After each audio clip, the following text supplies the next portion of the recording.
and the solen, S-O-L-E-N, or razor shell, cannot survive withdrawal from its burrow. Is it an animal or not? That's the end of quote from Historia Animalium. Notice that Aristotle in this passage speaks of the varying amounts of vitality. The overall ordering of living things rests fundamentally on the amount of vitality.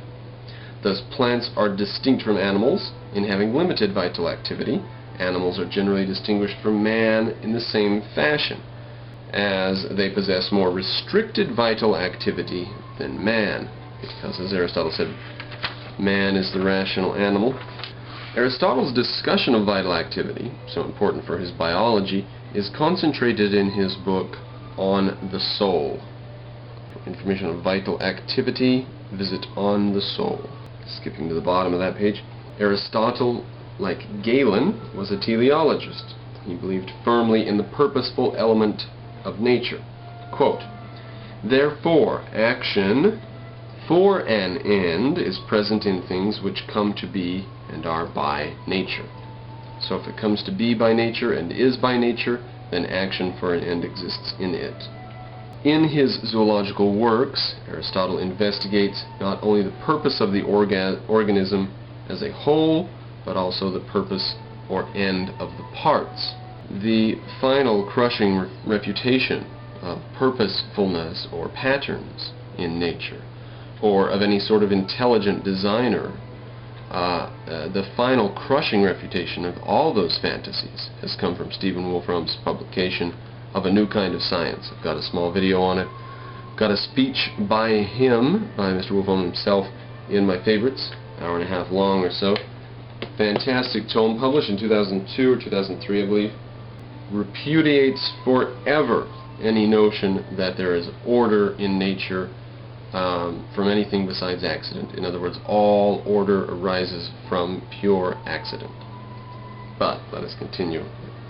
We are done with Aristotle. Now on to Theophrastus.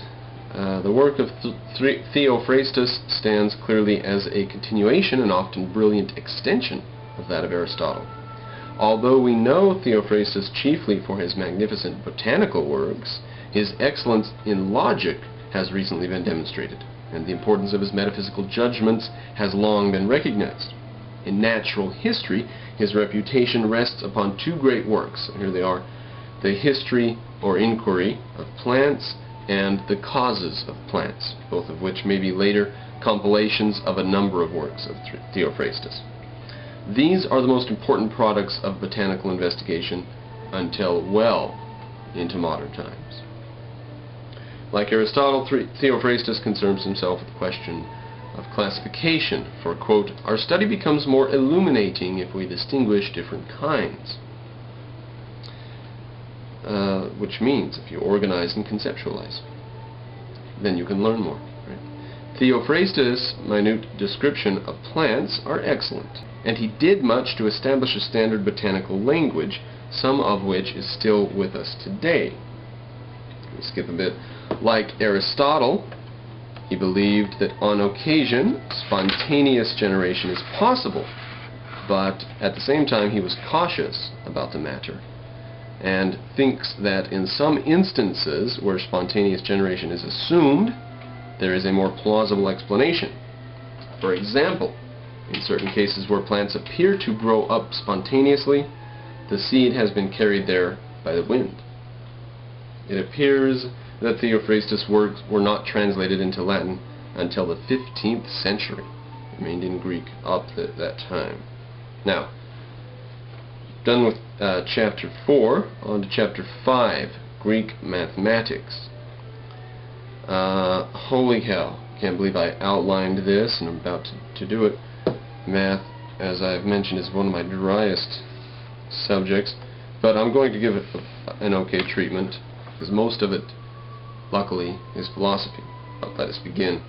If the high point of natural history came during the century of Aristotle and Theophrastus, that of mathematics and the sciences dependent upon it, such as physics and astronomy, came during the Hellenistic period, from about 300 BC. Now, pre-Alexander Great is the Hellenic Age, Post-Alexander the Great is the Hellenistic age. Alexander the Great was tutored by Aristotle, so Aristotle's life virtually marks the end of the Hellenic age and the beginning of the Hellenistic age. What is the difference between the Hellenic and Hellenistic? Hellenic age is basically ancient Greece. The Hellenistic age is Greece meets Rome, more and more, and the revival of religion. But the golden age of math and the sciences was from 300 forwards, whereas philosophy had come before that. But much important mathematical activity preceded the Hellenistic geometry and made it possible. Now we'll speak of some of the developments that led to the flowering of mathematics in the Hellenistic period. Quote, during the earlier period, from the time of Thales onward, many specific theorems were discovered that were later to reappear in Euclid. In the discovery and elaboration of the proofs of these theorems, not only was much of the language of geometry devised, but some of the fundamental methods of discovery and proof were evolved. One of the most important of the general methodological achievements of the early Greek mathematicians was the development of the methods of analysis and synthesis, for these methods constitute the basic inferential procedure of Greek geometry. Analysis, according to the Greeks, commences with the assumption of what is to be proved and then proceeds backward by successive inferences to theorems or axioms or postulates generally accepted or previously proved. Synthesis is, of course, the reversal of this procedure, starting with the previously accepted or proved theorem and proceeding therefrom to the proof of the new theorem.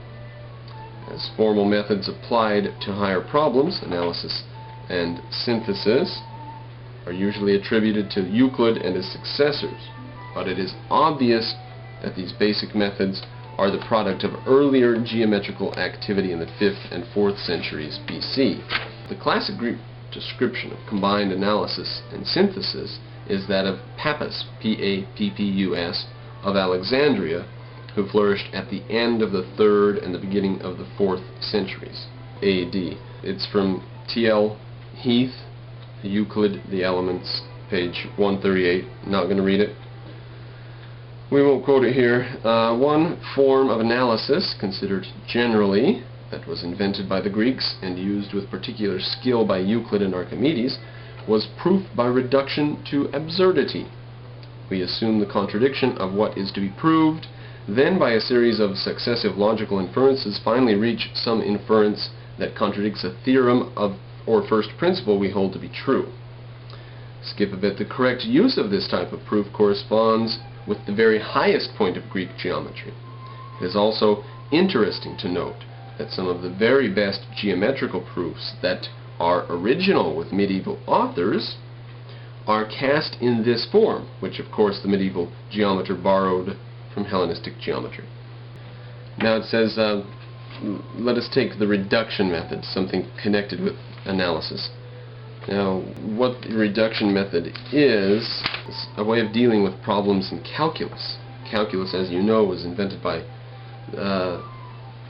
supposedly simultaneously by, was it Leibniz and Newton? Newton's system was less aerodynamic, but because of nationalist sentiment, it prevailed in Britain and the other prevailed on the continent, 1st century. He mentions here that the ancient Greeks had ways of dealing with these problems which approached Newton's.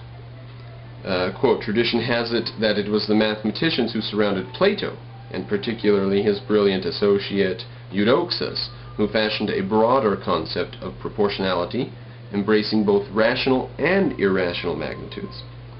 Although we have next to nothing extant from Eudoxus, it is believed that the theory of proportionality is presented in the 5th book of Euclid's Elements is essentially his.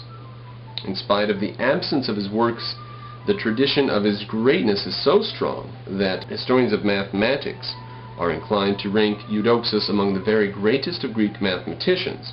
As one historian says, second only to Archimedes.